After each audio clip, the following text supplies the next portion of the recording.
Greetings, everyone. Happy Saturday. Woo, the hair was like all in the way. Welcome to another weekend review. I'm going to be quick. So if you guys are just tuning in, that's great. If you missed it, you can catch the replay on Instagram Live, or you can catch some clips on Twitter and the whole entire video on YouTube. So let me just cut to the chase with the numbers for COVID-19. Yes, we're still in the midst of a global pandemic. So that's what we're dealing with. So here it is. So, according to the Johns Hopkins University and Medicine website, Coronavirus Resource Center, global confirmed cases are at 624,498,796. Global death toll is 6,567,039. U.S. confirmed cases are 96,945,785, and the U.S. death toll is 1,065,108. Say that again.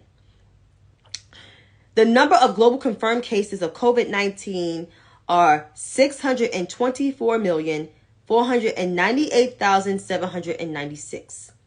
The death toll is 6,567,039. U.S. confirmed cases are at 96,945,785, and the U.S. death toll is 1,065,108. The number of vaccinations, 522,283 Americans took their dose. In terms of fully vaccinated people, 226.2 million Americans are fully vaccinated. That is 70% of the population. So with all of those numbers I just read, with nearly home here in the U.S., almost 100 million people are affected or have been infected with COVID-19. Over 1 million people are dead here, and only 70% of our population is vaccinated, fully vaccinated. Keep in mind, this was the president's goal from July 2021. This is sad, as I said time and time again, and I'm going to repeat it. It's sad. It's sad because the president wanted to get to this goal since July of 2021. That's nearly a year and a half ago. It took us a year and a half to get to the president's goal of fully vaccinated people to declare that this pandemic is over.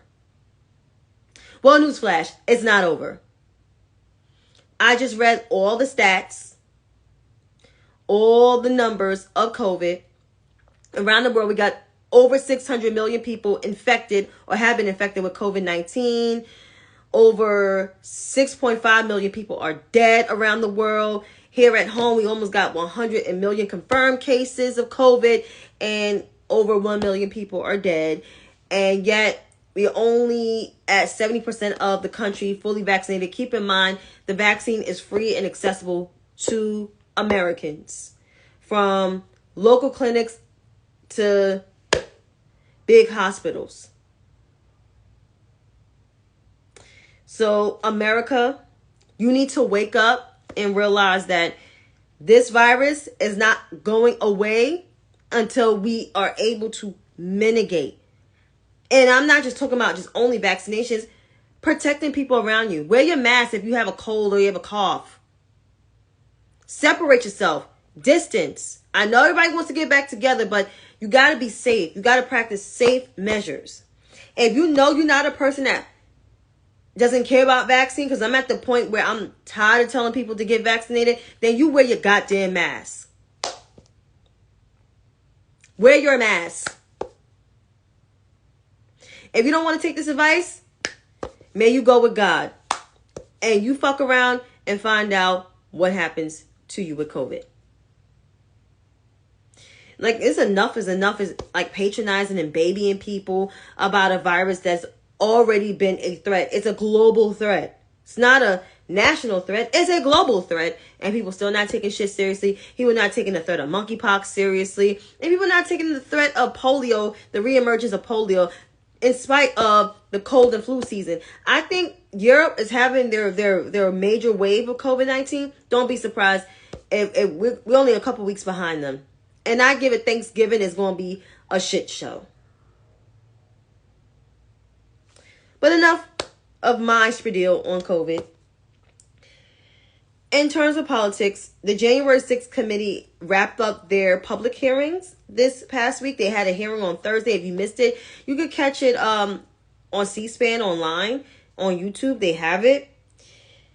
The committee voted to subpoena Donald Trump for testimony, which I'm not surprised with all the evidence that they have laid out within the past months, year and a half that the committee has been established in the House of Representatives.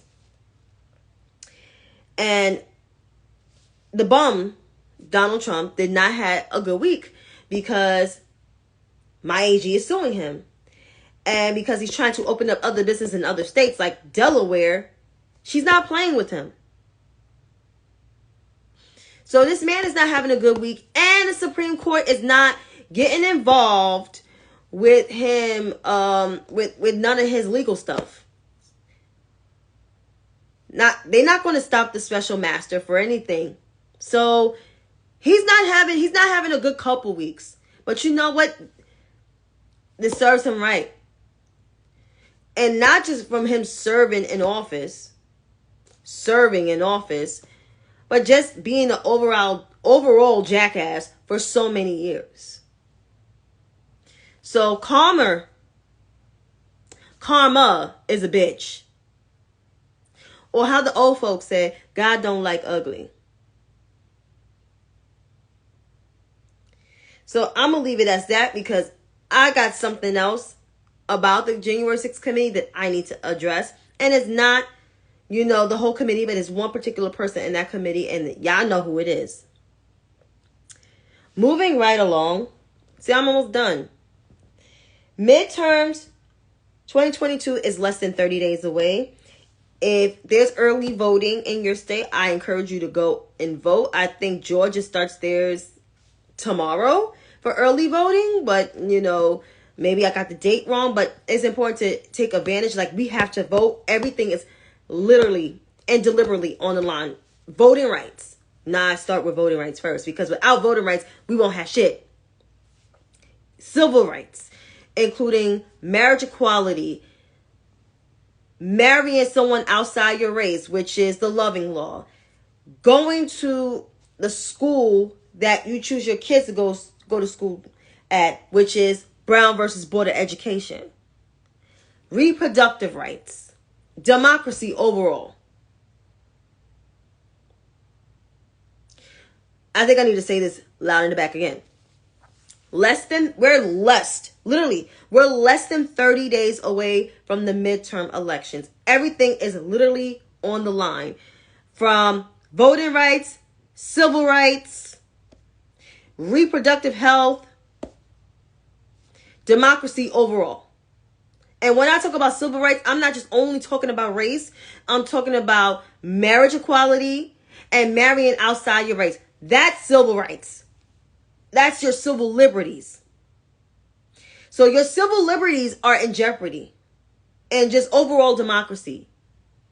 So when people talk about, well, the Democrats are not doing enough, or, not enough is happening, I think you need to reevaluate, the last year and a half, because the last time I checked, I seen a big difference on the way this country is ran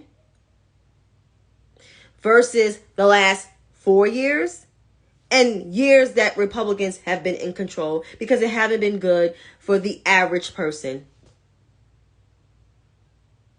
But I digress. So within this time, or as I should say, we're less than 30 days away from the midterm elections, the most consequential election of our time. right? I know people hear this so many times, but I have to say this with everything online, from voting rights, civil rights, including marriage equality, criminal justice, the loving law, marrying out someone outside your race, Brown versus Board of Education, reproductive health, democracy overall. Everything is deliberately on the line. If we don't go out and vote or bring someone with us to vote or encourage someone to vote,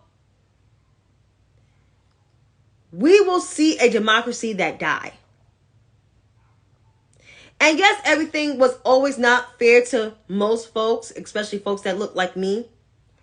But if we want things to improve, I know which party is trying to do that.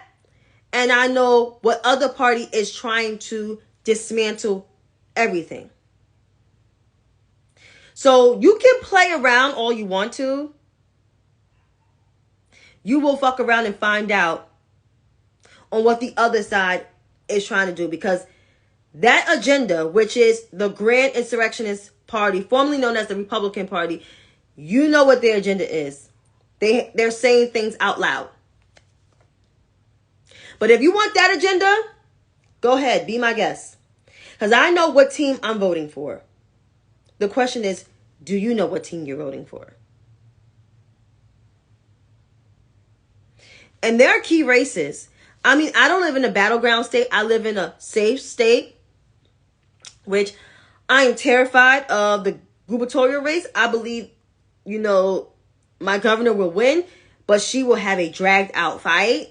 She will. But in terms of key races, we have Florida, North Carolina, Wisconsin, Ohio, and Pennsylvania, and 2 states to defend, which is Georgia, Arizona. Oh, I forgot about New Hampshire and Nevada. So we got those states to defend. We're going to pick up seats in the Senate. People are worried about the House. I'm a little worried, but I'm not as worried about the House, because eventually there's going to be some Republicans that's actually going to lose their seat. They are. And it will be very interesting. Nancy Pelosi will still remain as the Speaker of the House. And especially there's going to be more October surprises to come. Because even though we're in the middle of the month, shit ain't over. Something else is going to happen where the Republican Party, they're going to look real dumb and real crazy when half of them lose their seat. So this is exactly why I always say to folks, pay attention. Pay attention to what's going on. You don't have to watch the news all day long, but you need to pay attention to what the hell is going on. That's what you need to do. And that's what I'm telling you. Pay attention. And even with my gubernatorial race, and I like to give this advice to my governor. You got to be on foot. Yes, I know you're trying to run the state of New York, but you also declare yourself to be in an election. You literally said you was running for governor. You got a man who already is assassinating your character, assassinating how you run the state. Which we all know you're not for crime. And you're not anti-police. But you need to let him know. And whoever is preparing you for a debate, you need to do a lot of Apple research. You can't, bringing up abortion is great. I'm glad you're getting him on abortion. You need to get him on denying an election. You need to get him on his policies towards Black and brown people in the state of New York, especially Black and Latino people in the state of New York. You need to. And just him as a horrible congressman for Long Island. Him voting against the AAPI. The ARP. And voting against the infrastructure bill. Because his ass voted against it. And last time I checked, Long Island needs some goddamn infrastructure. So she should get him on everything. I hope some people from the Hoco Delgado campaign is listening to me. I'm just saying. But enough of midterms and all of this stuff. See, about to end. Time to read. So, I think you guys were all paying attention on Tuesday when a particular person who we all suspect was a cosplaying Democrat decided to finally leave the party. I'm going to play a snippet of the video because it's very, very interesting. So, I would like to play the video. Here we go. I can no longer remain in today's Democratic Party that's under the complete control of an elitist cabal of warmongers who are driven by cowardly wokeness, who divide us by racializing every issue and stoking anti-white racism, who actively work to undermine our God-given freedoms that are enshrined in our Constitution, who are hostile to people of faith and spirituality, who demonize the police but protect criminals at the expense of law-abiding Americans, who believe in open borders, who weaponize the national security state to go after their political opponents, and above all, who are dragging us ever closer to nuclear war. Now, I believe in a government that's of the people, by the people, and for the people. Unfortunately, today's Democratic Party does not. Instead, it stands for a government that is of, by, and for the powerful elite. Now, I'm calling on my fellow common sense, independent-minded Democrats to join me in leaving the Democratic Party. If you can no longer stomach the direction that the so-called woke Democratic Party ideologues are taking our country, then I invite you to join me.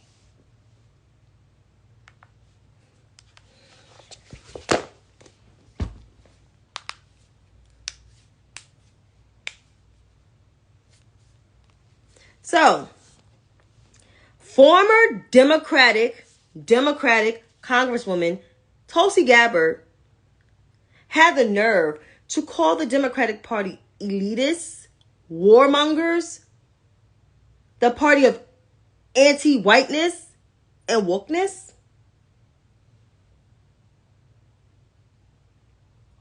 But she characterized herself as a woman of color.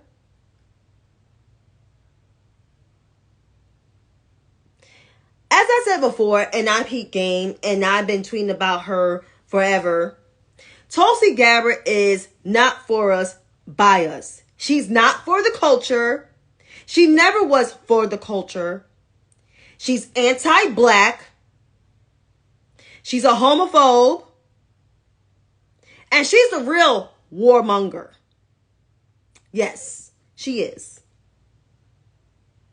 And she's also a sympathizer to terrorists and dictators.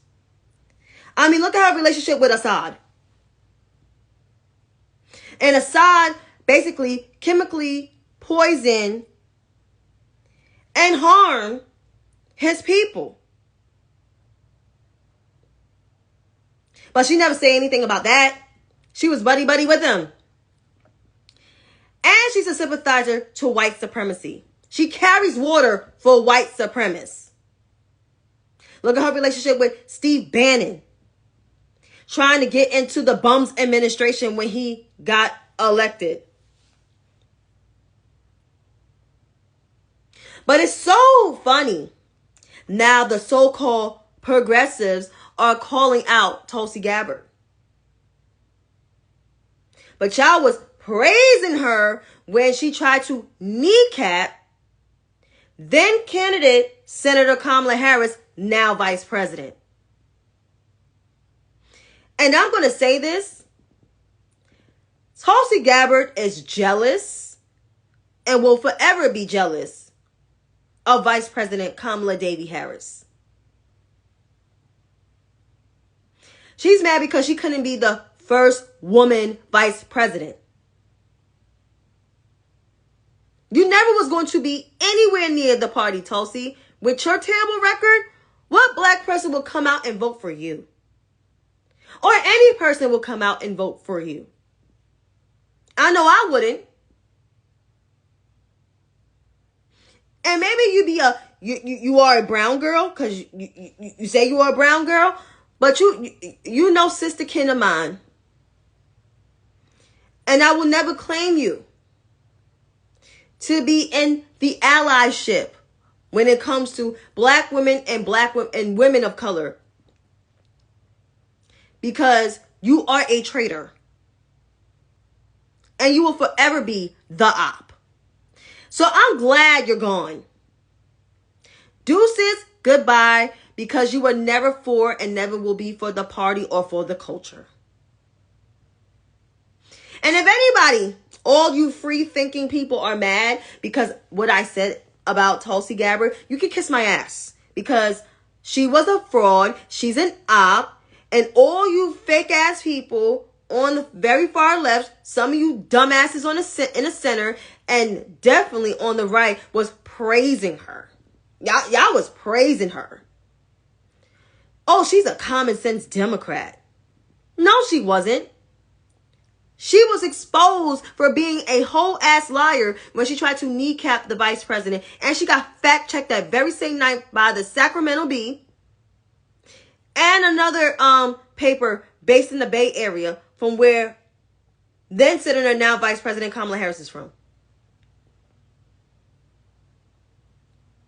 So Tulsi Gabbard is a whole ass liar. Since then, she didn't say shit about Vice President Kamala Harris's record because she was wrong.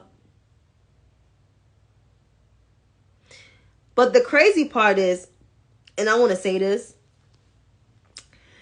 so many people criticize both Vice President Harris and former Secretary of State Clinton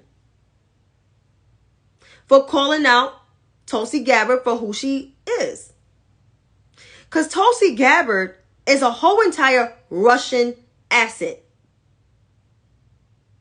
All her talking points come from Russia. And when then former secretary and now civilian, Hillary Clinton literally said that she's being groomed by Russia, didn't even mention her name, Tulsi figured out it was her, like she was talking about her, because duh, you're the only candidate that spew Russian talking points out of everyone. You spew more Russian talking points than Bernie Sanders. So of course you were going to get called out. And then Vice President Harris exposed you for sympathizing with war criminals and terrorists and warmongers. So therefore, I am so glad they called him out. But to the people, this is to the people that called out or came after Vice President Harris and former Secretary Clinton. You guys are bums. You guys are mad because your girl is who she is. And she's been exposed. And now that she told on herself, she proved both the vice president and former secretary of state correctly. And proved many other black people, especially black women, that despise Tulsi Gabbard. Because Tulsi Gabbard's real support was white, heterosexual, racist men. That was her real support. That was her real support. It wasn't black people, and it wasn't Hispanic people, it wasn't women, especially it wasn't black women, because we peep game. We know she's a whole entire op. She exposed herself, and I'm glad she did, and she can go away. Go away and do your hair. That's what you can do. But I would like to address a member from the January 6th committee. Because, I would like to address supporters of a particular person from the January 6th committee. So, you don't know her. Okay. Let me stay on message. So, to all those white liberals that support Elizabeth Lynn Cheney, the vice chair of the January 6th committee, the former number 3 Republican on the House side. I'm going to just keep it real. You ain't going to like it. If you don't like it, you can bypass the video. You can ignore me, unfollow, mute, block me. Here it is. Elizabeth Lynn Cheney, because that's her name, is not our friend. She stated time and time again that she will never, ever vote for a Democrat, even if it's Joe Biden. And she didn't vote for Joe Biden. She voted for that bum, the one she voted with 93% of the time, the one that basically shunned her away from the Republican Party and supporters. She voted for him and still supported his policies. The fact that he disrespected her and her dad and her whole entire family.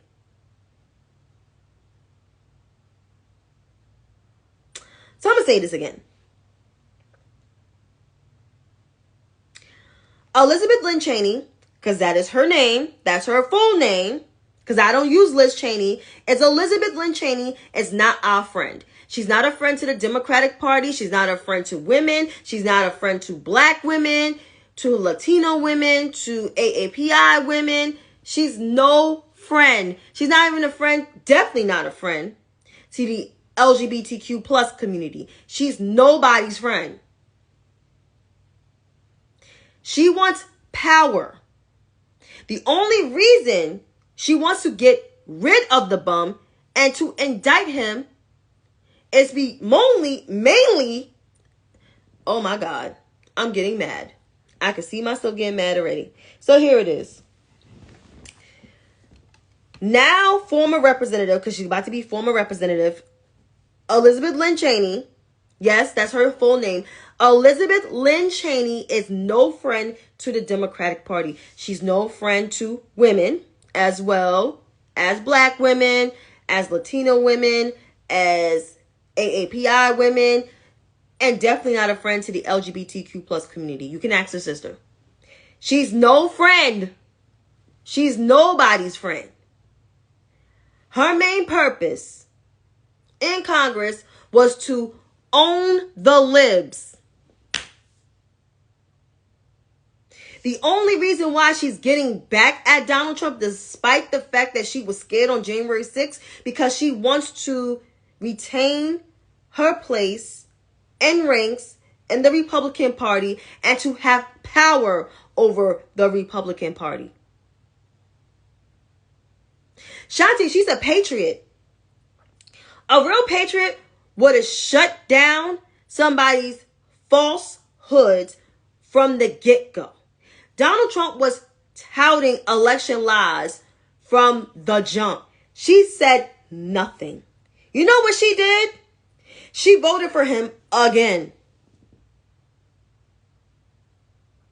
In spite of the fact she voted with him the most, 93% of the time, she still voted for him in the general elections back in 2020. She said it herself that she supports his policies despite the fact that he causes insurrection. And that she will never, ever vote for a Democrat. Even if it's a Democrat with conservative views, she will never, ever vote for a Democrat. So you know where she stands. I know where she stands. Everybody's talking about, well, you need to give him some grace. I don't have to do shit. I don't have to give nobody grace that, cheerleads and champion for the overturn of Roe versus Wade, that votes against voting rights, votes against the George Floyd Justice and Policing Act, that vote against the ARP, addressing the shortage of baby formula in this country. I don't have to. And definitely I don't have to support someone that vote against banning assault weapons and voted against the domestic Terrorism Prevention Act, which the purpose of her sitting on the committee is to address the domestic terrorism that happened on the Capitol back in January 6, 2021. So to sum this up, Elizabeth Lynn Cheney is not our friend, and she will never be our friend. She's doing this to retain her place in the Republican Party, and she wants power. And I won't be surprised if she runs for president, her and Adam Daniel Kissinger, because that will happen. And you know who will vote for her? White women. That's why you need to keep your eyes on those so-called allies, because guess what? They will, quote-unquote, support Joe Biden and the vice president until Elizabeth Lynn Cheney come around. They will vote for her. So that is my take on it. Until then, folks, I'm out. I'm tired. You guys have a good night. See y'all next weekend. And also tune into the podcast tomorrow, Unapologetically She. We have a guest host, so tune into that. Till then, peace out.